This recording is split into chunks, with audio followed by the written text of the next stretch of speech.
Hello, welcome everyone. This is Dr. Terrence Duncan, and the title of this particular lecture is Developing a Problem Statement. As a student, you will be working on various processes as you lead to the dissertation. These lectures are more designed for those working on a research outline or the prospectus, which ultimately leads up to your dissertation. So to distinguish the difference between the two, the outline is typically the first initial steps of the dissertation process. It is more of your work in first draft, and note that your elements will differ from the final version dramatically. So again, it's a first draft. If you are currently working on certain assignments relative to your outline, just be more focused on the research and just master the basics. Spend more time focusing on the basics. Don't worry about trying to have a perfect problem statement or a perfect purpose statement. Those are the areas that you're going to continue to work on your perspective and then to your dissertation itself. So the prospectus is a more nuanced version of the outline and addresses areas identified for opportunities for improvement.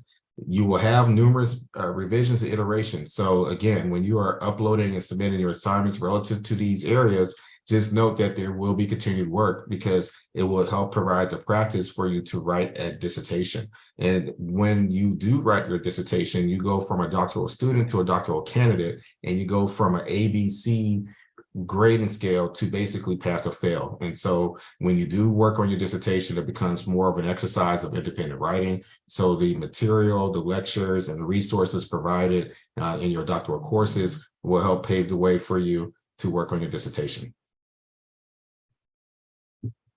Just some quick basics to keep in mind as you are working towards your dissertation. The difference between graduate writing and doctoral writing is the requirements. And so you're going to see a lot more emphasis on word counts and try to stay within those parameters, as well as the number of references. There's a rhyme and reason for why these are being recommended, and it is your responsibility as a student to adhere to those. Note that there are percentage requirements for peer-reviewed journal references less than 5 years old. You want the research to be recent. You want your data to be recent. You want the scope of your study to be recent. There's no value of providing research on data that's 10 to 15 years old as you are trying to address a current problem. It is very important to follow the instructor or your chair or the dissertation manual, recommendations and advice. Remember that we are invested into your success. And so for you to work at this particular level, you are trying to accomplish something that only 4% of individuals in this country have, which is a terminal degree. And so we are providing our perspective and our experience and our guidance to ensure that you become part of that 4% and be able to contribute, whether it's in the industry or contribute to academics. As you are writing, you want to avoid colloquial or conversational writing. So the sentence structures are usually 4 to 7 sentences per paragraph. The sentences are not very long. They're very precise, quick to the point. And so you don't want to have 2-3 line sentences full of comma, semicolon, seriation. You want to get straight to the point with your sentences in very compact ways. You also want to avoid personal pronouns and contractions. Even though you may see some academic publications, they may have that, it is a rarity, it's an exception, not the norm. So the general standard for dissertation writing is that you do not provide personal pronouns, nor do you provide contractions, and you want to refrain from quotes as often as possible, which is why I emphasize no quotes at all for all my doctoral candidates, as well as my doctoral students, just to avoid any kind of perceptions or concerns relative to academic integrity. Research basics to keep in mind. As I stated before, you want to use peer-reviewed journals less than 5 years old. Even though there is some good information in research in your books and videos and things of that nature, for the scope of your outline, your prospectus, and your dissertation, you want to focus on journals less than 5 years old. You can find those in your school library, and you want to basically isolate the dial to say peer-reviewed or scholarly journals or academic journals, and keep it within 5 years old. And if you're not sure how to find those articles, or if you're struggling on that, you're more than welcome to reach out to your librarian in the Writing Center to help you out. You want to avoid quotes and provide your words in context. And so normally what I see, especially early in the doctoral program, students have a tendency to provide verbatim words that they find in the research, or they're just providing quotes. And the reason why quotes are frowned upon, and which I actually do this at the graduate level as well, is to avoid relying on what somebody else said. So it's actually easier for you to look at the research and then be able to say in your own words and context what that research meant to you. Best way to describe that, as I have in my other videos, is to think of it like you're telling me a song or a movie, what's that about, and you're providing it in your words, and you're not necessarily providing the quotes from that particular piece of work. Every article selected does not have the answers, meaning that the tendency for several students and even the doctoral candidates is that they find an article that may appeal to them, and they say, okay, well, this article speaks to me as far as whatever this topic is concerned, and then I'm just going to use this article and that's it. No, there are thousands of articles relative to virtually almost every topic that you're going to consider. And so it's your responsibility to do a comparative analysis of sorts to make sure that you are selecting the most correct article for the scope of your study. And then also, what are you reviewing? Are you reviewing the abstract? Are you reviewing the literature review? Are you reviewing the back part of the articles, such as the recommendations for future research or gaps in the literature? Or are you looking at the theories?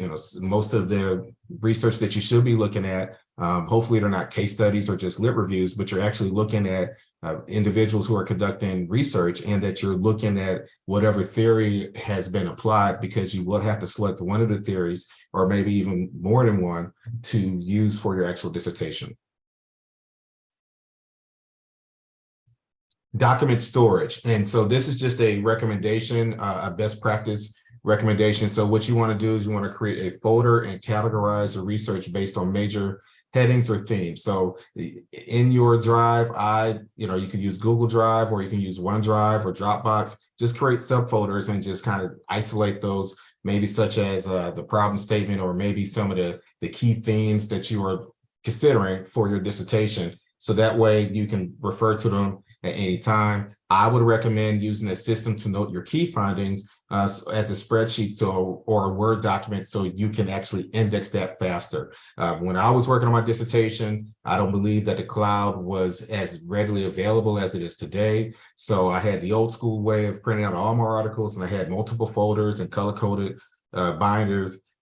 And it was just a mess. So, with technology, you can do things more efficiently. And so that is recommended, because as you are working on your dissertation, the reality is that you're more than likely going to look at well over 200 articles and maybe providing maybe 110 of those. So, some of the research today could provide useful value later. So just because the article is not relevant for that particular moment doesn't mean that it has value later on. So don't discard that article. Maybe just jot that down in your document storage retrieval system, so you can refer on that a little bit later if necessary. As you are looking at articles, you want to do a comparative analysis, or what I call benchmarking.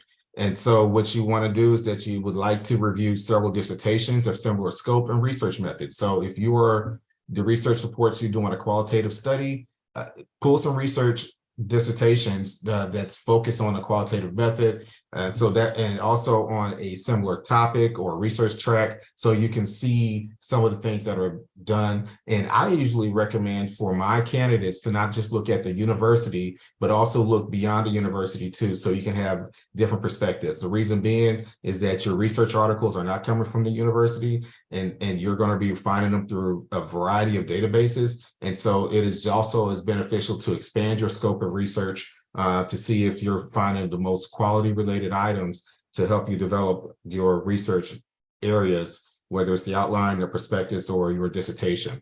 You want to identify common things amongst the article's research. And so one thing that I tell my candidates, and something that you can do as a student, is not cheating or anything in particular, but what you want to do is that you want to sometimes look at some of the citations at the bottom of the article that you pull, so you can determine, hey, maybe I can use this particular citation to pull that particular article and see what are the similarities.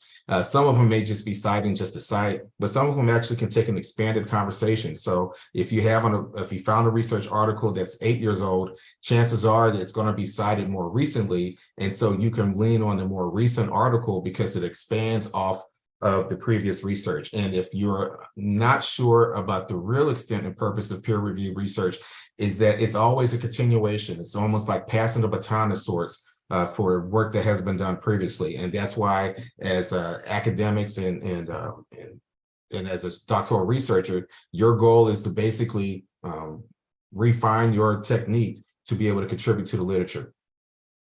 One other thing that I do recommend to my doctoral candidates is that for every 2 to 3 articles, you should use that for at least 1 citation. So again, don't rely on the first thing that crosses your mind just because it has a catchy title or a catchy abstract. It doesn't tell the entire story. They're just previews. It's up to you to go in and do a deep dive. You can scan the article, you can skim through it, or target certain areas of the article and say, okay, this might be beneficial. And then based on the 2 or 3 articles that you see, then use the one that actually fits the best to whatever the writing may be about and use that as a citation.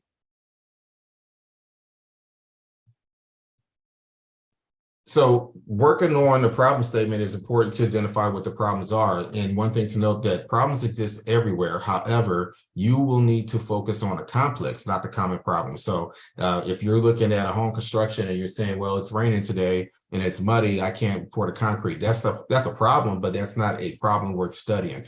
But if you're looking at the structure and it is the concrete, and if you're having a constant problem with the concrete relative to the rain in the environmental area, then that may require different studies. That may require different insight. And again, I'm just throwing things out here randomly, not specifically based on research, but just more metaphorically. But you want to look at something that's complex. And so with the scholar practitioner leader model, as you are looking at different things in your field, in your industry, or within your organization, find an expanded view. Don't just focus on your perspective, because your perspective is actually somewhat biased in a way where you're not seeing the bigger picture. So you want to make sure that if you are seeing organizational problems with your company, such as like if you're in HR and you're saying, hey, we're not having benefits administration applied appropriately, people are not getting the appropriate training, is that a problem unique to your organization, or is that a problem unique to your industry? And so, for example, if you're in education, digital delivery continues to be a problem. And actually digital delivery actually is shows that education is a slow adopter to most technology. And so that is a common problem. I actually recall writing a research publication on that. And so that will be something that's more universal, that's something that's more widespread. And then I can take that larger problem and then really find a smaller population to focus on where my subset may be. A survival guide, just some good tips to keep in mind as you are working on your activities on a regular basis. No submission should be uploaded without being reviewed more than twice. As a professor and as an instructor, what I tend to see from students is that the papers submitted are not clean, meaning that I can tell that they're not being proofed, because if they are being proofed and if you are using the resources provided, you wouldn't have the severity of the errors that I'm observing. And one thing about my grading style is that I don't make a point to point out every single error. And so if you're a student of mine and you're looking and you're kind of frustrated about why you may have had a lower metric score in your grammar or your writing or your mechanics, it's because of some of the things that I may have saw during a review, and it just shows that the attention to detail wasn't as strong as it could be. And if you are a student that's that has a second language, and I do have students and candidates like that, that's where Grammarly is very effective. And I can tell you, even if English is a first language, that grammar is difficult. The English language is difficult in general. So using Grammarly or other grammar software that can assist you in focusing on your academic writing and your voice. And so even for myself, if I'm writing larger projects, if I'm writing proposals, or if I go back to peer review publishing, I still use Grammarly to help proof my work. And so it may not be 100% accurate, but it does provide a level of accuracy as well as a self-awareness for me to kind of really learn from my mistakes and grow from there. You also want to review the APA resources, guide, website, whatever, for all notations, your page setup, your references and citations. These are the most common areas where I am finding errors from not only my students, but my candidates. It's because they're not doing the APA. And I can tell you that if you do submit a dissertation task, and it has numerous APA errors, it would not be passed to go to the next task. It's going to get rejected to you. So for those who are interested and truly interested in doing things the right way, rejections is part of the process. So you can't, I recommend don't get frustrated on a rejection, but learn what did you do wrong and what can you do to minimize that mistake again. So again, this is where you want to seek examples beyond the scope of resources provided by the university. And one thing that I tell students, regardless if you're working on your outline or your prospectus or even your dissertation, there are thousands and thousands of resources available. There is no way that any university can provide all the resources that you need to be able to assist you. Remember, the doctoral program, by the end of the day, becomes an independent learning process. And so the classes should be helping you identify articles on your own that's relative to the scope of your discussion.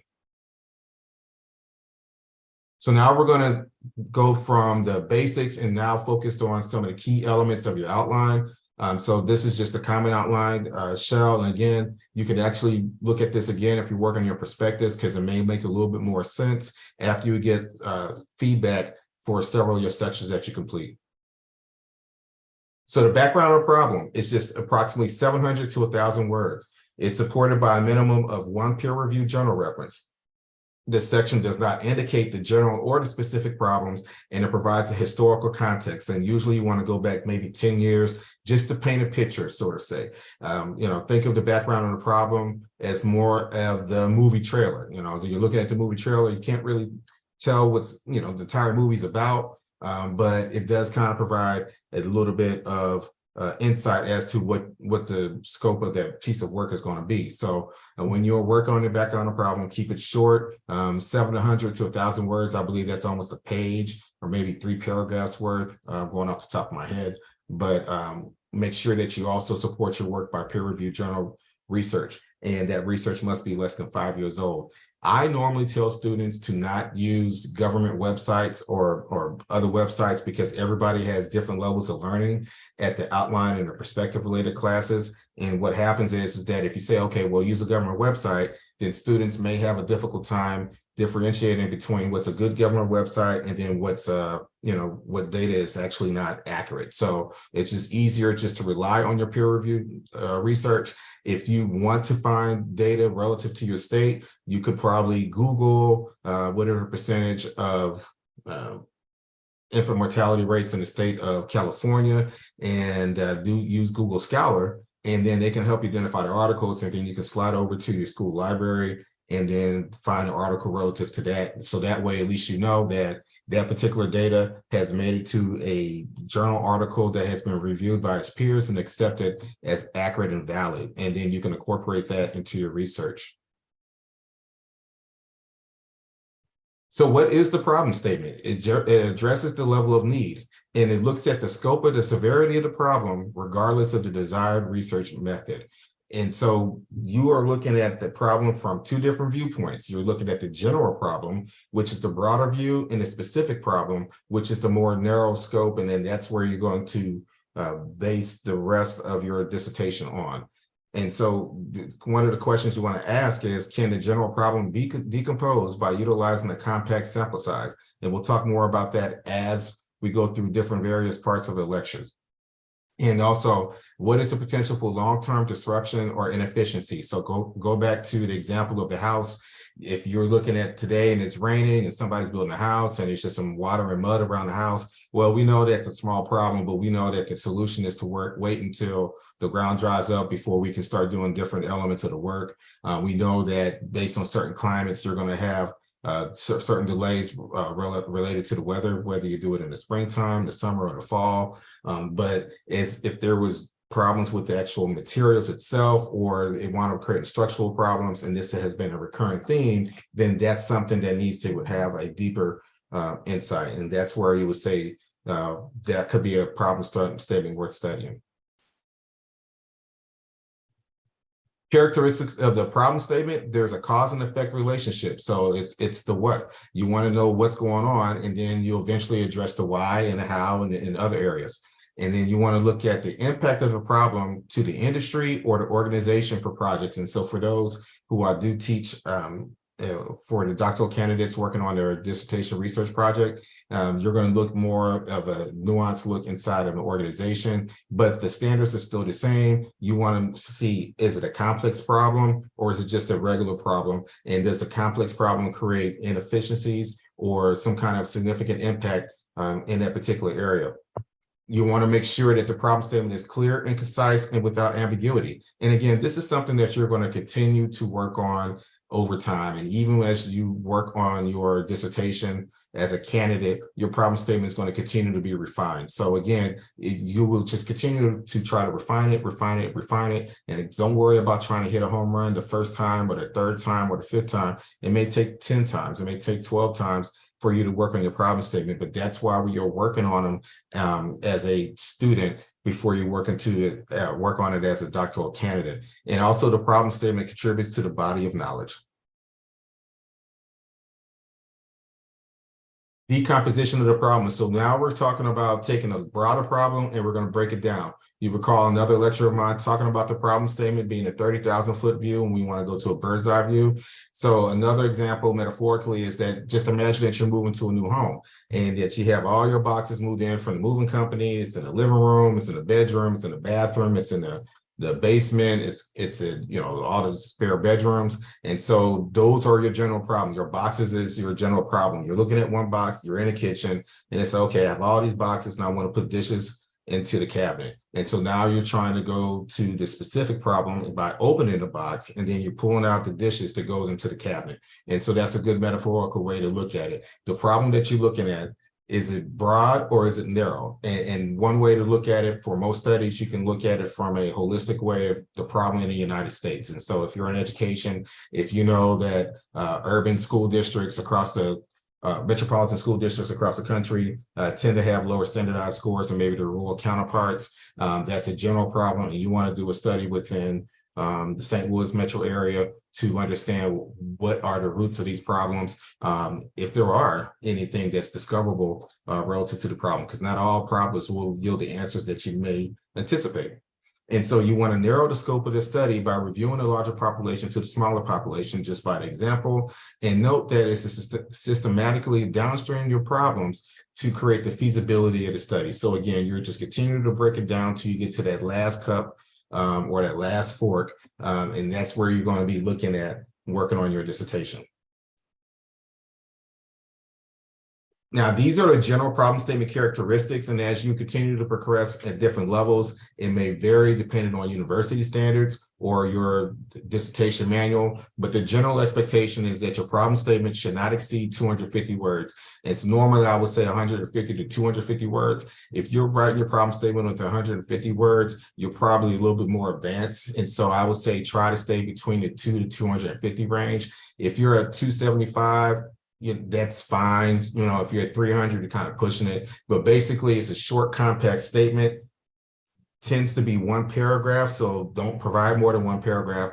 And then it tends to have a minimum of 3 peer-reviewed journal references less than 5 years old within that particular paragraph. And we'll talk about that in a second. And it also will demonstrate the decomposition of the problem identified from general to specific, as well as it identifies the desired population for the study. And this is an area, if you're working on it early, it's going to take some time. So again, don't put pressure on yourself to be perfect, but that's just something for you to consider as you're paying attention to this particular lecture. And you will seek relationship dependencies, true or false narratives, or explain a central phenomenon.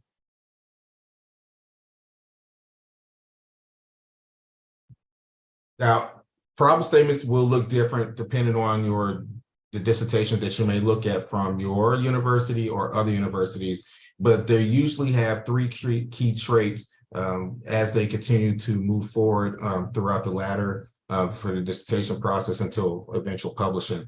The first is the general problem. And this is, again, these are the recommended key sentences. And regardless if I'm teaching you to work on your outline or your prospectus or your dissertation, these are the standard requirements, because my experience knows that having these 3 key sentences really helps define the problem and helps you get through to the next step.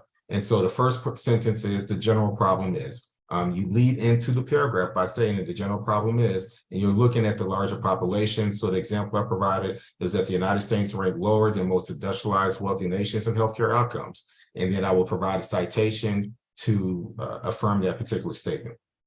The second sentence, it would be the key sentence is the specific problem, and that could be anywhere in the particular problem statement paragraph. Tends to usually be at the end of it, the paragraph, because you start off with the broader point and then you're breaking it down with some supporting sentences, and then you usually end it with a specific problem. And again, I've seen them more happen at the end of a paragraph or the next to the last sentence of the paragraph. But what that specific problem does is saying the specific problem is that it focuses on the desired study population, such as the state of Louisiana or the Northeastern United States region, and then you will cite that for support as well. So you're saying that not only did you have research to support that your problem is a widespread problem within the industry or organizational or whatever the case may be, you broke it down further by having another sentence identifying what specifically that you intend to study.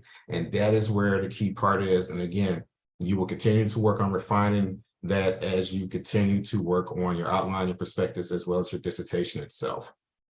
Another key sentence is, regardless of whether you're doing a qualitative or quantitative study, is that you want to quantify the scope and severity, and you want to have a sentence with the citation. And that is where you want to get that from your peer-reviewed literature, just to show that it's been vetted and accurate. And where that sentence entails is that it provides an emphasis of the problem, regardless of the research methods, such as 42% of Louisiana residents do not have health insurance. So if you're doing a study focusing on healthcare outcomes, and you notice that the state of Louisiana ranks pretty much in the lower end as far as the other states in the country, you can use that data to underscore the scope and severity. And it's a big difference. If you're looking at problem statements and you see dissertations without a scope and severity sentence, compare it to a paragraph, that problem statement that does have a scope and severity sentence, and it just stands out differently, because you're not just making a statement, but you're also providing data to underscore how severe that problem is, especially in certain subsets of the population. So in summary, the background of the problem is a preview of the remaining 110 pages plus pages of a dissertation. So I tend to see dissertations usually around the 140 to 170 range. I've seen dissertations actually go longer, but at the very least, the background of the problem is the anchor of what's going to drive the narrative for the entire dissertation. And also you want to use peer-reviewed journals less than 5 years old to provide the support. So pulling blogs and things of that nature that has not been vetted. So remember, your writings, your supporting material, as well as your teaching materials relative to using peer-reviewed journals and the importance of it, you should be it exclusively, if you're in a doctoral program, look purely at peer-reviewed journals unless otherwise instructed. And you want to use multiple articles to determine themes and characteristics while addressing the problem. So if you're providing a problem statement and I'm evaluating it, if I'm asking for 3 citations in a problem statement, you may need to look at 6 to 7 to see what would be beneficial to help frame the narrative for your problem. And whatever articles that you feel like that could be beneficial, you want to maintain it within your document retrieval system. And if you have any questions, please feel free to give me an email or a call. Thank you.